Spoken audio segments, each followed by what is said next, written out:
President Biden will be heading to Brussels later this week to attend a NATO summit about Russia's attack on Ukraine. Joining us now with what we can expect, former U.S. ambassador to NATO, Ivo Daalder. He is the president of the Chicago Council on Global Affairs. Ivo, great to have you with us today. Set the scene for us in terms of what the president's objectives are here. We know there's going to be a preliminary call in preparation. And what do you think maybe, kind of on the agenda in terms of specifically the next steps in the treatment of this invasion?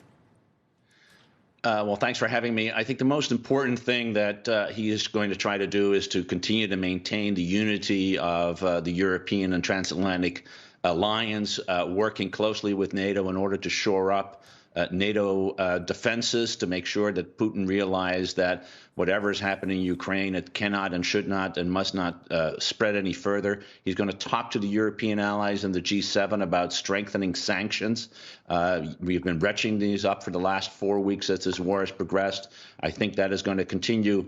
And my sense is they're going to have a debate about whether NATO should be prepared to think about doing anything more. The Poles have suggested a possible peacekeeping mission in Ukraine. The United States has so far rejected that. But we have to start talking about what happens if Putin escalates further. What happens if he uses chemical or biological agents? They bombed an ammonia plant just overnight, releasing a cloud of poison gas.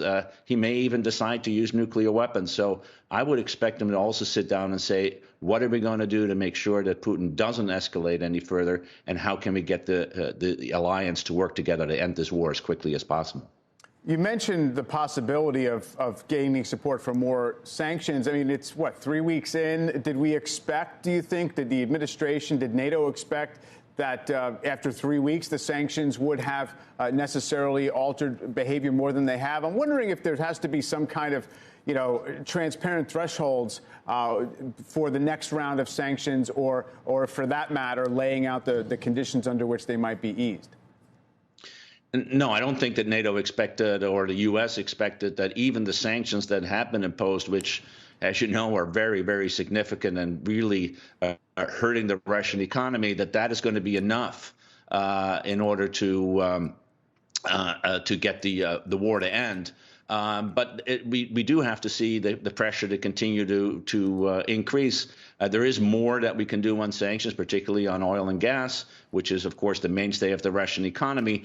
And then it has to be, as you say, I think it has to be clear that there are certain things that Putin needs to do before those sanctions get turned down again, or at least relaxed in some way. At the very least, until and unless Putin withdraws all Russian forces from Ukraine, I don't think anything is going to happen in terms of lesser sanctions, rather than trying to figure out ways to increase the pain on Russia even more. You mentioned that Poles seem to support some more active direct role in Ukraine, whether peacekeeping or something else. Should those things be dictated by, by public opinion at this point? I mean, you talk about how the Biden administration has been relatively disciplined in terms of lines beyond which they won't go. Is there any disagreement within the alliance about, what level of involvement we should be having from here? Well, there's some disagreement, of course. I mean, the Poles live in a very different world than the United States. We're an ocean away from this conflict. The Poles are right on the border.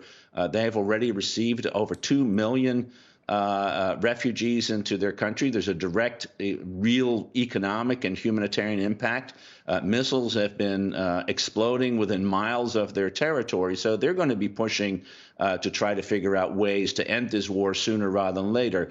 Biden and I think the rest of NATO, including the Poles, realize that the one thing they don't want is a direct military confrontation with Russia, and as a result are trying to modulate how can we do as much as we can to support not only the people in Ukraine, but the Ukrainian war effort against Russia without necessarily getting the United States and NATO dragged into this war. It's a very tough balancing act because it changes depending on what the Russians are doing. When you see the kind of mass bombardment they have been inflicting on a place like Mariupol, or worse, if we're starting to see further escalation of weapons of mass destruction or even nuclear weapons, then the calculation changes of what the risks are and perhaps the need for action.